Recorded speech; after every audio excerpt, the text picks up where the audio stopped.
Magandang hapon na naman sa inyo mga suki naming tagapakinig.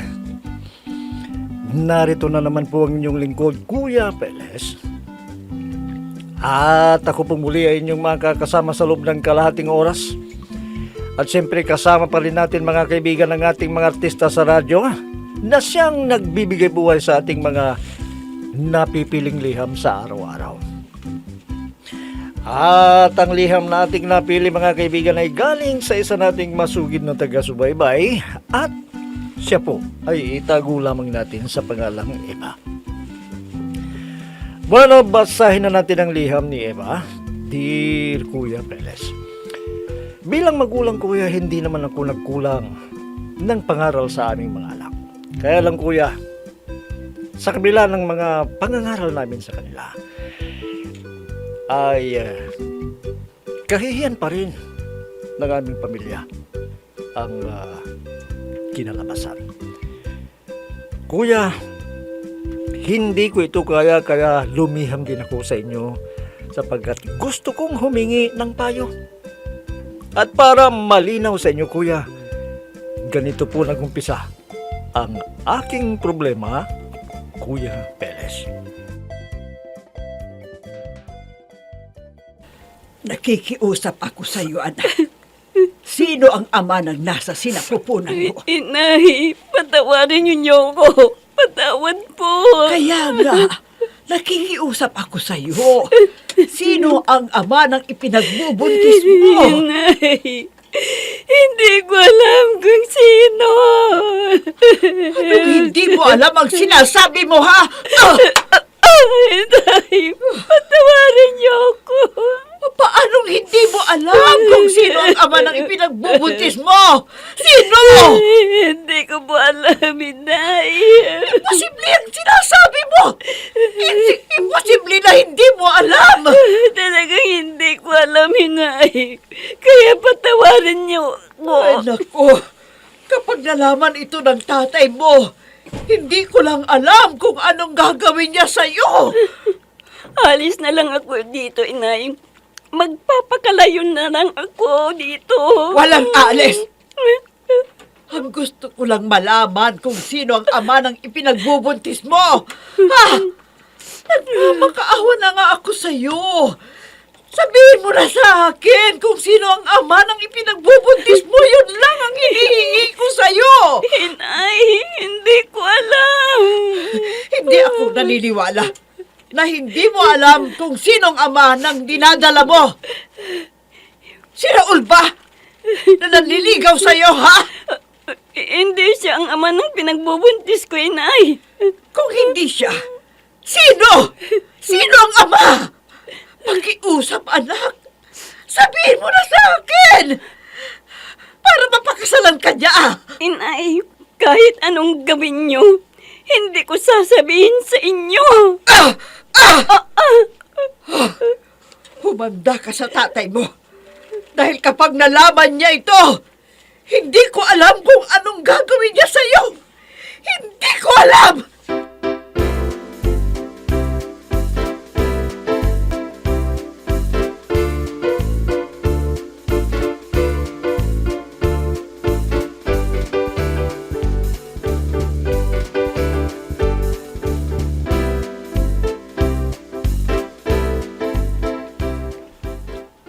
Mag-usap nga tayong dalawa, Helen. Itay, Nagkulang ba kami ng pangaral sa iyo ng inay mo? hindi po, Itay. Bakit mo nagawa ito sa amin ng nanay mo? Bakit? Itay, patawarin niyo ako. Itay. Hindi mo na kami binigyan ng kahiyan. Ngayon, sabihin mo kung sino ang ama ng dinadala mo. Sino? Itay, hindi ko po alam. Hindi pwede hindi mo alam. Dalhin mo rito ang lalaking nakabundi sa'yo at gusto ko siyang makausap. Ngayon din. Hindi niya ako pwedeng pakasalan, Itay. Anong ibig mong sabihin, ha? May asawa na ba siya? Ganun ba? Ha, Helen? Wala po. Kung ganun, isama mo siya dito at kakausapin ko siya.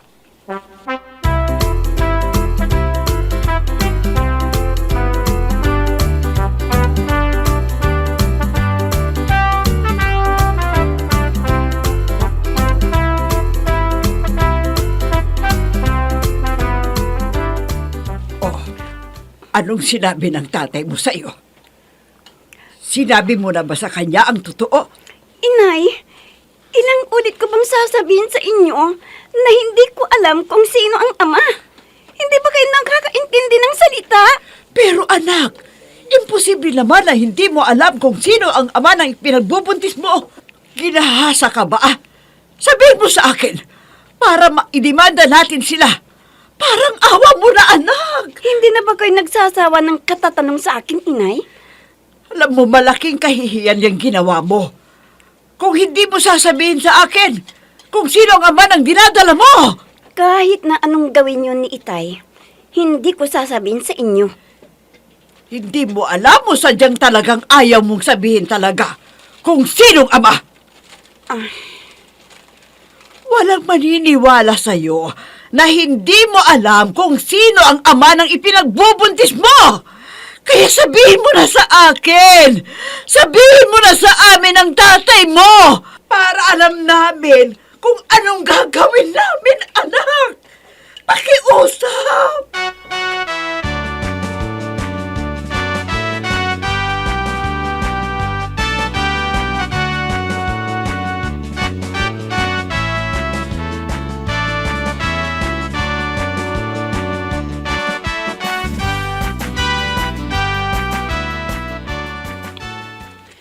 Friend, sino ba talagang ama ng dinadala mo ha sa mga manliligaw sa'yo? Hindi ko alam, Bes. Hindi ko alam. Bakit ba ayaw mong sabihin? Para makatulong ako sa'yo. Wala kang maitutulong sa akin, Bes. Wala. Kaibigan mo ako. Di ba ang magkaibigan nagtutulungan? Lina, alam ko na gusto mong makatulong sa akin. Pero para sa akin, problema ko nito. Kunti lang ito eh. O sinong tatay yung ama ng anak mo? Hindi ko kailangan ang ama ng anak ko. Sige. Karapatan mo yan. Dahil yan ang gusto mo.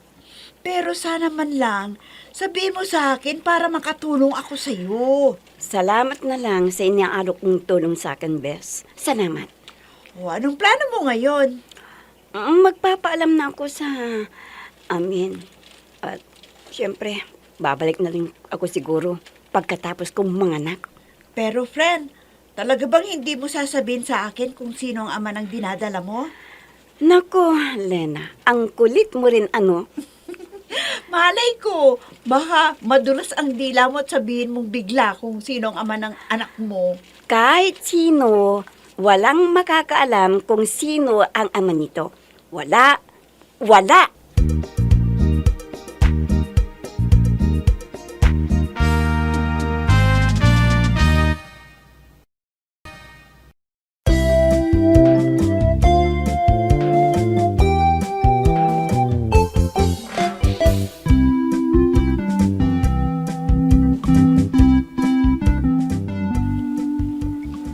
Kahit na anong gawin ko, kuya, hindi niya sinabi sa akin. Ganon din, kuya, sa kanyang ama. Pilit namin siyang pinaamin kung sino ang ama ng dinadala niya. Kaya lang, kuya, walang sinabi sa amin. Masakit, kuya, sa amin na magulang na mabuntis ang aming anak na walang kikilalaning ama. Isang araw, kuya, ay... Helen, kahit na hindi ako ang ama ng pinagbubuntis mo, pakakasalan pa rin kita para maiwas ka sa kahihiyan. Raul, di ba sinabi ko naman sa iyo na hindi ko kailangan ang tulong mo? Humanap ko na lang ng babaeng karapat-dapat sa iyo. Huwag ako na disgrasyada. Kahiyan lang ang aabutin mo sa akin. Wala akong pakialam. Kahit na anong sabihin ng ibang tao. Mahal kita, Helen. Mahal na mahal kita. At hindi yun magbabago. Hindi tayo para sa isa't isa, Raul. Tingnan mo nga, buntis na ako. Gusto mo bang pagtawanan ka ng mga tao? Ha, Raul? Wala akong pakialam, gaya ng sinabi ko na sa'yo. Pakakasalan kita dahil mahal kita. Maniwala ka naman sa akin, oh. Mabuti kang tao, Raul. At hindi tayo nararapat sa isa't isa. Pagtatawanan ka lang. Hindi, Eden. Dahil totoo ang iniaalay kong pag-ibig sa'yo. At hindi yun magbabago kahit kailan.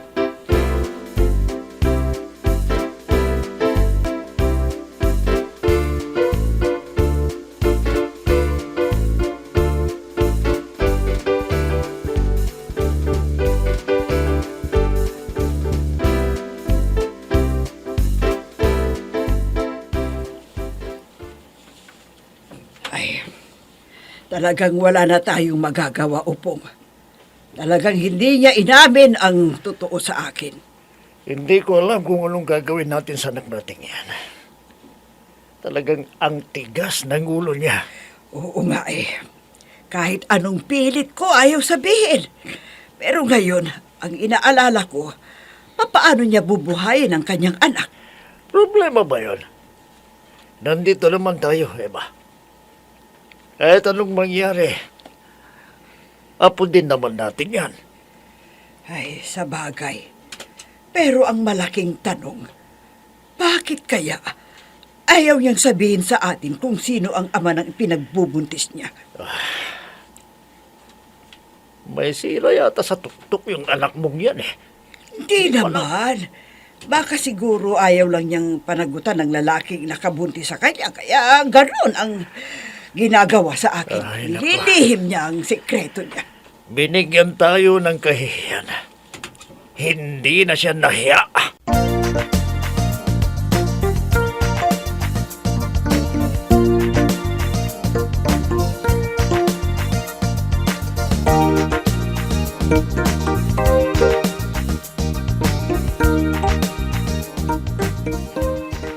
Helen, matagal na akong nanliligaw sa iyo ha. Kailan mo ako sasagutin? Siguro ngayon mo na malalaman ang kasagutan ko sa iyo, Rod. Totoo, Helen? Alam mo, napakabait mong tao. May mabuting kalooban at sana matanggap mo ang desisyon ko ngayon. Anong ibig mong sabihin, Helen? Buntis na ako, Rod. Ano? Buntis ka? At sinong ama?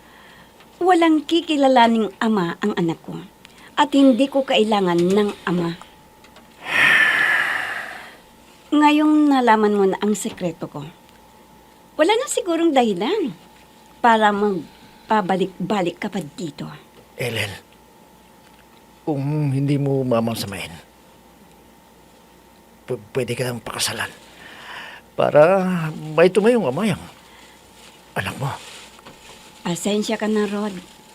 Di ba kasasabi ko lang sa iyo, hindi ko kailangan ng ama ng dinadala ko.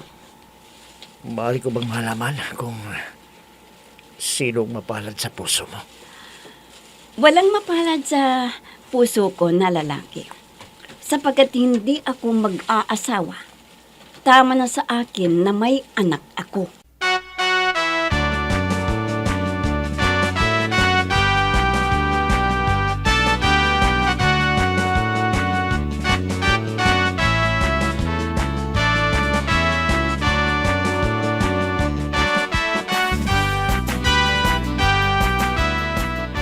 Anak, galing dito kanina si Rod.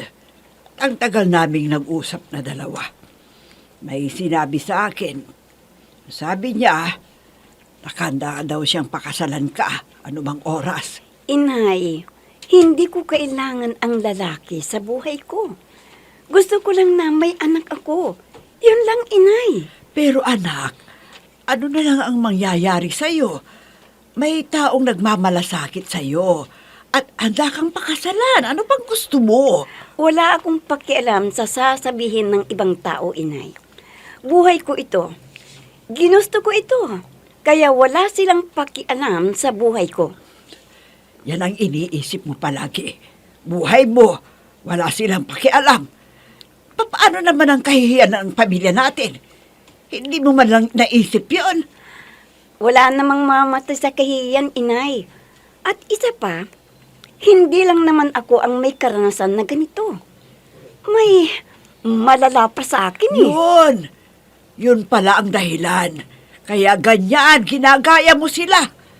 Pero anak, mas makakabuti siguro kung may tatayong ama ng magiging anak mo para paglaki niya, ay may magigisnan siyang ama, hindi ganyan. Hindi na kailangan ng ama ng anak ko, inay.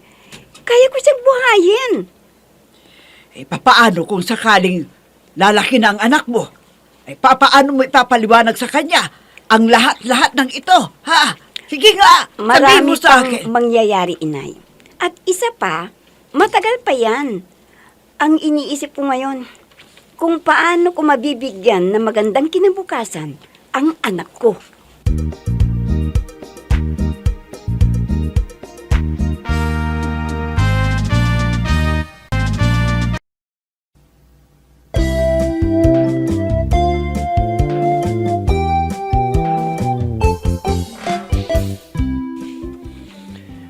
Wala kaming nagawa ng aking asawa, kuya.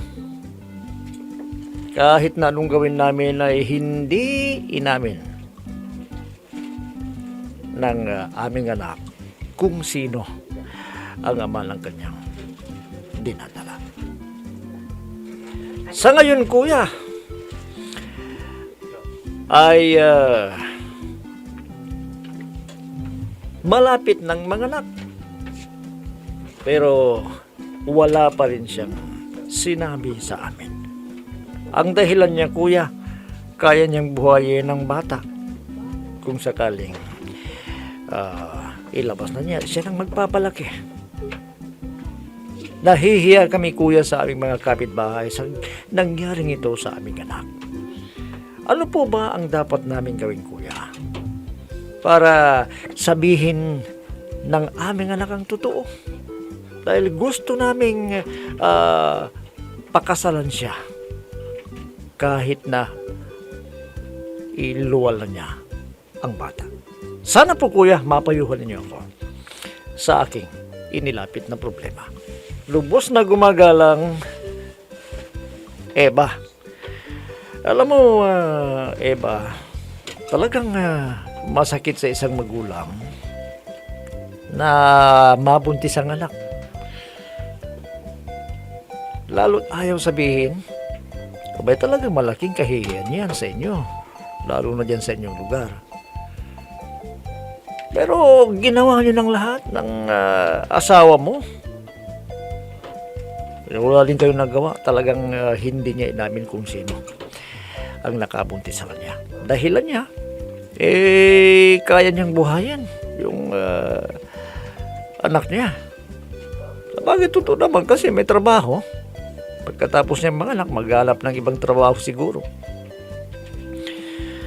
Pero kayong mga magulang ay nag-aalala dahil sa kanyang, o dahil sa nangyari sa kanya. Siyempre, gaya ng sabi ko, talagang malaking kahihiyan yan. Pero ano magagawa ninyo kung talagang ayaw niyang sabihin sa inyo? Pero maaaring hindi rin malayo din siguro yung naging kasintahan niya. May mga nanliligaw palang iba sa kanya na gusto siyang pakasalan, gustong panagutan yung nangyari sa kanya. Maaaring sa dalawang yan ay hindi siya ang ama ng kanyang dinadala. Siyempre, nahihiya din siya siguro sa nangyari. Ayaw niyang maging problema. Sa bandang huli, kung sakaling papayag siya dun sa gustong magpakasal sa kanya. Kaya ang sabi niya, siya na daw kung magpapalaki sa kanya at sinisiguro niya sa inyo na talagang bibigyan niya ng magandang buhay ang kanyang magiging anak at apo ninyo. Sa bagay na yan, wala na kayong magagawa dahil kahit anong gawin ninyo, hindi namin ang anak ninyo. So, suportahan nyo lang siguro siya paglabas ng bata. Doon lang kayo siguro babawi sa pag-aalaga ng apo ninyo. Total, gusto niya magtrabaho. Nandyan na yan. Eva, nandyan na yan. Wala na kayong magagawa. Tanging magagawa lang ninyo, subaybayin nyo at suportahan kung anong gusto niyang gawin.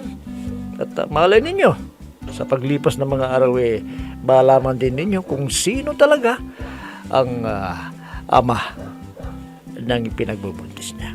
Bueno, yun na lamang sigurong masasabi ko sa iyo, Eva, at naway kahit papaano ay napayuhan kita sa iyong nilapit na problema. Bueno mga kaibigan, hanggang bukas na muli sa ganito ring oras at timpilan, inyong abangan at pakinggan ang programang